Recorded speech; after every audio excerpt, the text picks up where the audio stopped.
Serial ये रिश्ता क्या कहलाता है में रोहित लेकर आ गया है रूही को पोदार हाउस वापस। दोस्तों, हम आपको बता दें कि रूही और रोहित दोनों ही पोदार हाउस आते हैं, जिन्हें देखकर पोदार हाउस वालों के पैरों तले ज़मीन खिसक जाती है।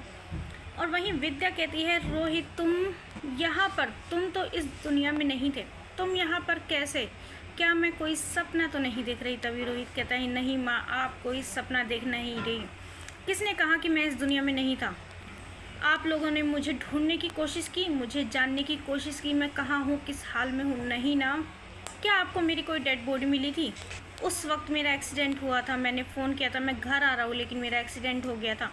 मैं तो दूसरी तरफ गाड़ी के पड़ा हुआ था।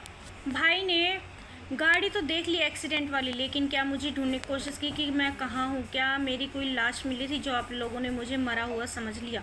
मैं वहाँ बेहोश हो गया था और मेरी याददाश्त चली गई थी। वहाँ कुछ लोग उठाकर मुझे ले गए थे और मेरा इलाज किया, तब जाकर मेरी याददाश्त वापस आई। और जैसे ही मैं वापस आया, मेरी मुलाकात रूही से हुई और मैंने फैसला ले लिया रूही के साथ घर आने का। और रूही अब मेरी पत्नी है, रूही इस घर की बहू है, रूही हमारे साथ इसी घर में रहेगी। अरमान कहता है, रोहित तुम्हें इतने दिनों बाद अपने आंखों के सामने देखकर मुझे बहुत खुशी हुई, मैं तुम्हें देखकर बहुत खुश हूँ। अब मैं तुम्हें अपने से दूर कभी नहीं जाने दूंगा। मुझे लगा था कि तुम मुझसे नाराज़ हो, मुझसे नाराज़ होकर तुम कहीं चले गए हो। तभी रोहित कहता है, नहीं भैया, मैं किसी से नाराज़ नहीं था, मैं तो बस किसी काम के लिए गया था और वहाँ एक होटल रूम में रुका था। वहाँ मैंने दादी सा को फ़ोन भी किया था कि मैं वापस आ रहा हूँ, लेकिन मेरा तो रास्ते में एक्सीडेंट ही हो गया था और मैं घर वापस नहीं आ पाया। और जैसे ही मुझे होश आया, मैं तुरंत घर वापस आने के लिए निकला और मुझे रूही मिल गई और मैं रूही को अपने साथ अपने घर लेकर आ गया।